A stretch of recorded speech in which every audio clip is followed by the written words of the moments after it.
I never thought I'd hear voices in the wind. Not real voices, anyway. Not ones that knew my name. When I first arrived at the Amundsen Scott South Pole Station, I was full of anticipation. I'd spent years preparing for this, studying meteorology in St. Petersburg, training for the cold, reading every account I could find of life at the bottom of the world. I thought I understood what I was getting into. I thought I was ready. But nothing prepares you for Antarctica. Not really. The first thing that struck me was the silence. It's not the peaceful quiet of a snowy forest or a still night in the city. It's a silence so deep it presses on your eardrums, so complete it makes your own heartbeat sound loud. The only things that break it are the wind. Always the wind. And the mechanical hum of the station itself. I was one of 46 people chosen to winter over that year. We were a strange, close-knit family. Scientists, engineers, cooks, mechanics. Some were here for the adventure, some for the science, and a few, I suspected, because they had nowhere else to go. For the first few weeks, we were busy, calibrating instruments, running experiments, preparing for the long night. There was a sense of camaraderie, a shared excitement. We were explorers, after all, living at the edge of the world. But as the sun dipped below the horizon for the last time in May, something shifted. The darkness was absolute. It pressed in on the station, turning the windows into black mirrors. The temperature dropped to -60, and the wind howled so fiercely it rattled the walls. Outside, there was nothing but endless frozen white. The first whiteout came in early June.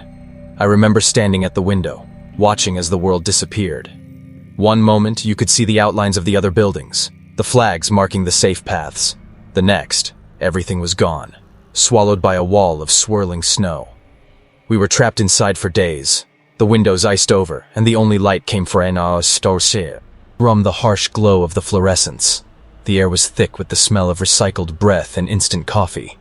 I tried to keep busy, checking my instruments, logging data, writing emails I knew wouldn't be sent until the satellite link came back. But the hours dragged on, and the station felt smaller with each passing day. It was on the second night that I first heard them. I was lying in my bunk, staring at the ceiling, when I heard a faint whisper. At first, I thought it was the wind, but then I realized it was different, softer, more deliberate. I sat up, holding my breath, listening. The sound grew louder, a chorus of voices murmuring just beyond the edge of hearing. I told myself it was nothing, just the wind, or maybe the ventilation system. But the voices persisted, rising and falling in a rhythm that seemed almost purposeful. Sometimes, I thought I could make out words. My name, spoken softly, as if from a great distance. Elena. I lay awake for hours, heart pounding, waiting for the voices to fade. But they didn't. They followed me into my dreams, filling my sleep with strange, unsettling images. Endless corridors, faceless figures, a sense of being watched. I wasn't the only one struggling. Over breakfast, I noticed the others were quieter than usual, their faces drawn and pale in the harsh light. Dr. Singh, our physician, looked exhausted, his eyes ringed with dark circles. Not sleeping well? I asked, trying to sound casual. He shook his head. Strange dreams. And the wind? It never stops. Later, in the common room, I overheard two engineers talking about phantom footsteps in the maintenance corridor. Tom, a glaciologist, confessed to seeing shadows moving in the corner of his eye. "It's just the isolation," he said, forcing a laugh. "This place gets to everyone eventually." But I wasn't so sure. The voices were growing louder, more insistent. Sometimes they seemed to come from inside the walls, whispering secrets I couldn't quite understand. I began to dread the approach of night, when the darkness pressed in and the whispers returned. I tried to keep it to myself. I didn't want to seem weak, or worse, unstable. But the strain was starting to show. I found myself forgetting simple tasks, misplacing objects, losing track of time. My dreams became more vivid, more disturbing. The voices, once a faint murmur, now seemed to follow me everywhere. I'd read about T3 syndrome before coming here. It's named after the thyroid hormone triiodothyronine, which drops to abnormally low levels during the polar winter. The symptoms are well documented: fatigue, memory loss, depression, and in severe cases, hallucinations. The lack of sunlight disrupts your circadian rhythms, leading to insomnia and mood swings. The monotony of the environment, endless white, unchanging routines, can erode the boundaries between reality and imagination. Knowing this didn't make it any easier. I tried to confide in Dr. Singh, but he was struggling with his own demons. "It's the darkness," he said, rubbing his temples. "It does things to your mind." He prescribed me vitamin D and melatonin and encouraged me to spend more time with the others. "Isolation is the enemy," he said. "We have to look out for each other." I tried. I really did. But the voices persisted, growing bolder with each passing night. I began to avoid the common areas, preferring the solitude of my lab. I stopped answering emails from home, unable to explain what was happening to me. The whiteout lasted 5 days. When it finally ended, we emerged blinking into the pale twilight, grateful for the chance to breathe fresh air. But the damage had been done. The station felt different now, haunted somehow by the echoes of the storm. I tried to shake off the feeling, throwing myself into my work. But the voices persisted, growing bolder with each passing night. I began to avoid the common areas, preferring the solitude of my lab. I stopped answering emails from home, unable to explain what was happening to me. One night as I was logging data, I heard footsteps behind me. I turned, expecting to see one of my colleagues, but the corridor was empty. The voices began again, louder than ever. This time there was no mistaking the words. "Elena, come outside." I froze, my heart pounding. The urge to obey was overwhelming, as if some invisible force was pulling me toward the door. I reached for my parka, my mind racing. At the last moment, I caught sight of my reflection in the window. My face was pale, my eyes wide with fear. I forced myself to stop, to breathe. "No," I whispered, "not tonight." I locked the door and sat on the floor, hugging my knees to my chest. The voices raged outside, but I refused to listen. The next morning, I found Dr. Singh in the infirmary, staring blankly at the wall. "I almost went outside last night," I admitted, my voice trembling. He nodded. "You're not the first. We've lost people that way, in the past. The mind can be a dangerous place down here." He prescribed me a course of vitamin D and melatonin, and encouraged me to spend more time with the others. "Isolation is the enemy," he said. "We have to look out for each other." I took his advice. I forced myself to join the group for meals, to participate in movie nights and trivia contests. Slowly, the voices began to fade, replaced by the comforting noise of human company. But the experience left its mark. Even after the sun returned, and the first supply plane arrived to break the long isolation, I found myself haunted by memories of the whiteout. The voices, though silent, lingered at the edge of my consciousness, a reminder of how close I had come to the brink.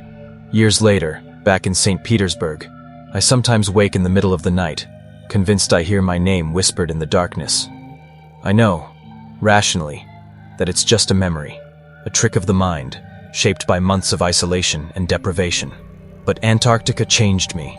I understand now the power of the environment to shape perception, to blur the line between reality and delusion. I have seen firsthand the effects of T3 syndrome, the way it can erode even the strongest minds. I also understand the importance of community, of human connection in the face of overwhelming isolation. It was the support of my colleagues, the shared rituals and routines, that pulled me back from the edge. The story I've told is not unique. Every year, dozens of researchers winter over in Antarctica, facing the same challenges, the same psychological pressures. Some emerge unscathed, others carry the scars for years. Whispers in the whiteout are a reminder of the mind's vulnerability and of the extraordinary resilience required to survive at the edge of the world. In the end, it is not the cold or the darkness that poses the greatest threat, but the isolation, the slow, insidious erosion of reality itself. For those who venture to the bottom of the world, the greatest challenge is not the environment, but the self. And so, the next time you find yourself alone in the dark, remember us, the men and women of Antarctica, and the whispers that haunt the endless night. For in the silence of the ice, the mind is both a sanctuary and a prison, and sometimes, the only way out is through. I've always believed in science. I still do, even after everything that happened at McMurdo Station during the winter of 2012. But there are some things I can't explain, things that still haunt me. years after I left Antarctica behind. My name is Dr. Michael Harris. I'm a geophysicist, and I spent the better part of a year at McMurdo, the largest research station on the continent. I went there for the data, for the chance to study seismic activity in one of the most geologically fascinating places on Earth. I didn't go looking for mysteries, but Antarctica has a way of finding you, whether you want it to or not. I arrived in late February, just as the last supply flights were leaving. The station was shrinking by the day, the summer population of over 1,000 dwindling to the 100 or so who would winter over. I remember the first time I saw the endless white stretching out in every direction, the mountains in the distance, the sea ice already beginning to harden. It was beautiful, in a stark, unforgiving way. The first few weeks were a blur of activity, unpacking equipment, running baseline tests, getting to know the other winter overs. There was a sense of camaraderie, a shared understanding that we were all in this together. We joked about the big dark to come, but no one really talked about what it would mean to be cut off from the world for months on end. I'd read the orientation materials, of course. I knew about the psychological effects of isolation, the importance of routine, the warning signs of winter over syndrome. I thought I was prepared. I thought I knew what to expect.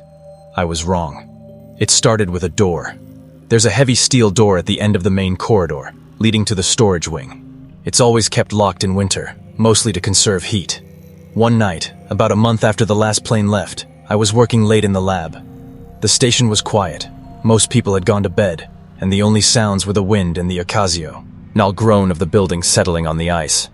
I heard a bang, sharp and sudden, echoing down the corridor. I froze, listening. Another bang, then the unmistakable sound of the storage door slamming shut. I grabbed my parka and went to investigate. The corridor was empty, the lights flickering slightly. The door was closed, just as it should be.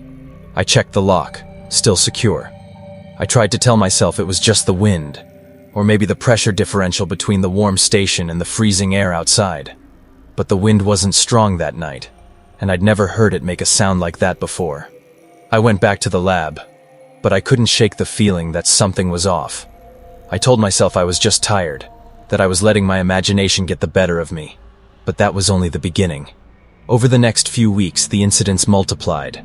It wasn't just the door anymore. People started reporting strange noises, footsteps in empty hallways, the sound of something heavy being dragged across the floor, voices murmuring just out of earshot. At first, we all tried to laugh it off. The station's haunted, someone joked at dinner. Maybe it's Shackleton's ghost. But the jokes didn't last. The incidents became harder to ignore. One night, I was woken by the sound of someone walking up and down the corridor outside my room. The footsteps were slow, deliberate, almost measured. I got up, opened the door, and looked out. The hallway was empty. The footsteps stopped the moment I opened the door. I wasn't the only one. My friend Sarah, a communications tech, started keeping a log of the strange occurrences. She recorded everything. Doors slamming, objects moving, radios crackling with static, even the temperature dropping suddenly in certain rooms. She tried to find patterns, but there was nothing consistent, nothing that made sense. The strangest thing was the feeling that we were being watched. It was subtle at first, a prickling at the back of the neck, a sense of eyes in the darkness, but it grew stronger as the weeks went on. People started avoiding certain parts of the station, especially at night. The storage wing, where it all began, became a place no one wanted to go alone. Then things started to go missing. It began with small items, screwdrivers, notebooks, a pair of gloves. At first, we blamed each other. In a place like McMurdo, where supplies are limited and everything is accounted for, losing something is a big deal. But the missing items always turned up again, sometimes in places no one remembered leaving them. One morning, I found my field notebook on the floor of the storage wing, pages open to a section I hadn't written in weeks. I was sure I'd left it in the lab. Another time, Sarah's radio disappeared from her bunk and reappeared in the kitchen freezer. We tried to come up with explanations. Maybe someone was playing a prank. Maybe we were all just tired, our memories playing tricks on us. But the incidents kept happening, and the tension in the station grew. The radios were the worst. We used shortwave radios to communicate between buildings, especially during storms. One night, during a particularly bad blow, I was on duty in the comms room. The wind was howling outside, and the station creaked and groaned with every gust. Suddenly, The radio crackled to life. At first it was just static, but then I heard voices. Faint, distorted, speaking in a language I didn't recognize. I tried to adjust the frequency, thinking it was interference from the storm, but the voices persisted. They rose and fell, sometimes overlapping, sometimes speaking in unison.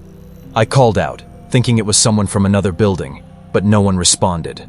The voices continued for several minutes, then faded away as suddenly as they had appeared. I wasn't the only one. Over the next few days, several people reported hearing strange transmissions, voices, music, even what sounded like laughter. We checked the equipment, ran diagnostics, but found nothing wrong. The official explanation was atmospheric interference, maybe a signal bouncing off the ionosphere from somewhere far away, but the voices didn't sound like any language I'd ever heard. By midwinter, the atmosphere in the station had changed. People were jumpy, irritable, quick to anger. Sleep was hard to come by, and the sense of being watched was almost constant. We started locking our doors at night, something no one had done before. One night, I woke to the sound of someone breathing in my room. I lay perfectly still, heart pounding, listening. The breathing was slow, steady, coming from the foot of my bed. I reached for my flashlight, but the moment I turned it on, the sound stopped. There was no one there. I tried to tell myself it was just a dream, a trick of the mind, but the fear was real. I started sleeping with the light on, something I hadn't done since I was a child. The next morning, I found a set of footprints in the snow outside my window. They led from the storage wing to the side of the building, then disappeared. No one admitted to being outside that night, and the security logs showed no entries or exits. We tried to find rational explanations. We checked the station's structural integrity, looking for loose panels or vents that might explain the noises. We monitored the temperature and humidity, searching for patterns. We even set up motion sensors in the storage wing, hoping to catch whatever, or whoever, was responsible. The sensors picked up nothing. The incidents continued. We consulted with the station psychologist, who reminded us of the effects of isolation and sensory deprivation. "Your minds are under stress," she said. "It's not uncommon to experience hallucinations, especially in this environment." I wanted to believe her. I wanted to believe that it was all in our heads. But the physical evidence, the missing items, the footprints, the radio transmissions, was harder to dismiss. We reached out to the scientific community, sharing our data with colleagues back home. Theories poured in. Pressure differentials causing doors to slam, ice movement creating strange noises, seismic activity interfering with the radios. All plausible, all grounded in science. But none of them explained everything. The tension in the station reached a breaking point in late July. One of the engineers, Mark, had a breakdown. He started screaming in the middle of the night, convinced that someone, or something, was in his room. It took 3 of us to calm him down. He was evacuated as soon as the weather allowed, flown out on a medevac flight that almost didn't make it. After that, things quieted down. The incidents became less frequent. The sense of being watched faded. Maybe it was the return of the sun, or maybe we'd just grown numb to the strangeness. But the memory of that winter stayed with all of us. When the first summer crew arrived in October, we tried to explain what had happened. Some believed us, some didn't. The official reports mention unusual psychological stressors and environmental anomalies. The missing items were written off as misplaced, the radio transmissions as atmospheric interference. But those of us who were there know the truth. We know what we felt, what we saw, what we heard. We know that, for a few months, McMurdo Station was home to something, or someone, that didn't belong. I still don't have answers. I still believe in science, in rational explanations. But I also know that Antarctica is a place of mysteries, a place where the boundaries between reality and imagination are thin and fragile. Years later, I still think about that winter. I still wake up sometimes, convinced I hear footsteps in the hallway, or voices on the radio. I still check the locks on my doors, even though I'm thousands of miles from the ice. I've talked to other winter-overs, from other stations, other years. Many have their own stories. Strange noises, missing items, feelings of being watched. Some laugh it off, some refuse to talk about it. But the stories are always there, lurking beneath the surface. Maybe it's just the isolation, the darkness, the endless monotony. Maybe our minds are more fragile than we like to admit. Or maybe, just maybe, there are things in Antarctica that we're not meant to understand. I don't know. I probably never will. But I do know this. If you ever find yourself alone in the dark, at the edge of the world, pay attention to the little things. The creak of a door, the whisper of a voice, the feeling of eyes in the darkness. Sometimes the greatest mysteries aren't out there in the ice. They're right here, in the places we call home. And sometimes, the unseen guest never really leaves. I've always believed that Antarctica brings out the best and the worst in people. It's a place that strips you down to your essentials, where every day is a test of endurance, ingenuity, and luck. I learned that lesson the hard way, during the winter of 2007 at the Amundsen-Scott South Pole Station. A winter that nearly cost me my life, and changed me forever. My name is Dr. Karen Liu. I'm a medical doctor, and in 2007, I was the only physician stationed at the South Pole. I'd come for the adventure, for the science, and, if I'm honest, for the challenge. I wanted to see what I was made of. I got my answer, but not in the way I expected. The South Pole is a place of contradictions. The sun doesn't rise or set for months at a time. The air is so dry it cracks your skin, and the cold is so absolute it can kill in minutes. The station itself is a marvel, a self-contained world perched atop 2 miles of ice, surrounded by nothing but endless white. When I arrived in November, the station was bustling with activity. The summer crew was still there, and the air was filled with the excitement of new arrivals and the anticipation of the long winter ahead. I spent my days unpacking medical supplies, checking equipment, and getting to know the rest of the Winter Over team. 44 people from all over the world, each with their own reasons for coming to the end of the Earth. As the weeks passed and the last plane left, the reality of our isolation set in. We were on our own now. No one would come or go until the sun returned in spring. If anything went wrong, we would have to handle it ourselves. Life at the pole quickly settled into a routine. I ran daily health checks, treated the usual minor injuries, frostbite, sprains, the occasional case of polar flu. I led exercise classes, organized movie nights, and did my best to keep morale high. The darkness was total, the cold unrelenting, but we found ways to keep busy. Still, the isolation wore on us. People became quieter, more withdrawn. Sleep was hard to come by, and tempers sometimes flared over the smallest things. I kept a close eye on everyone, watching for signs of depression or winter over syndrome. I knew that in a place like this, the mind could be as fragile as the body, but I never expected to become the patient. It started with a pain in my right side. At first, I thought it was just a pulled muscle from shoveling snow. I ignored it, telling myself I was overreacting. But the pain grew worse, sharper, until it was hard to stand up straight. I tried to hide it from the others. I didn't want to worry anyone, and I certainly didn't want to admit that the only doctor on station might be sick. But one morning, I woke up drenched in sweat, shivering uncontrollably. I staggered to the bathroom and vomited, my hands shaking so badly I could barely hold onto the sink. I knew, deep down, what it was. Appendicitis. I'd seen it 100 times before, but never in a place where evacuation was impossible. I forced myself to run a self-exam. Rebound tenderness, fever, elevated heart rate, classic signs. I checked my own blood work. White count through the roof. There was no doubt. I gathered the team in the medical bay and told them the truth. The room went silent. I could see the fear in their eyes. Not just for me, but for themselves. If I couldn't work, who would take care of them? We had a satellite link to the outside world, but the nearest hospital was thousands of miles away. No plane could land until the spring. I was on my own. I contacted a team of surgeons in Denver, who agreed to guide me through the procedure remotely. I assembled a team of volunteers, engineers, scientists, cooks, none of whom had any medical training beyond basic first aid. I taught them how to scrub in, how to handle instruments, how to monitor my vital signs. We sterilized the medical bay as best we could. I drew up a list of supplies: scalpels, sutures, antibiotics, painkillers. I explained the risks: infection, bleeding, the possibility that I might not survive. I wrote a letter to my family, just in case.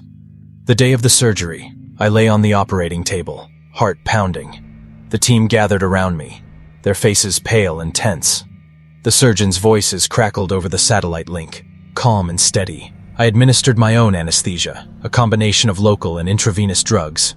I felt the sting of the needle, the numbness spreading through my abdomen. My hands shook as I made the first incision, guided by the surgeon's instructions. The pain was intense, but I forced myself to focus.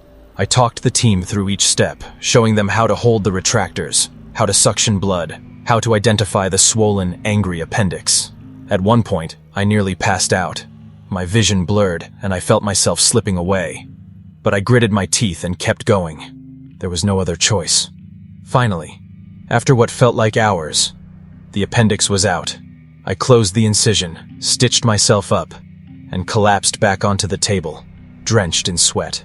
The next few days were a blur of pain and fever. I developed an infection. No surprise, given the conditions. But we caught it early and started antibiotics. The team took turns sitting with me, checking my vitals, changing my dressings. They brought me food, told me stories, kept my spirits up. Slowly, I began to recover. The pain faded. The fever broke, and I was able to get out of bed. I resumed my duties, though I moved more slowly, more carefully. The team rallied around me, picking up the slack, watching out for each other. The experience changed us.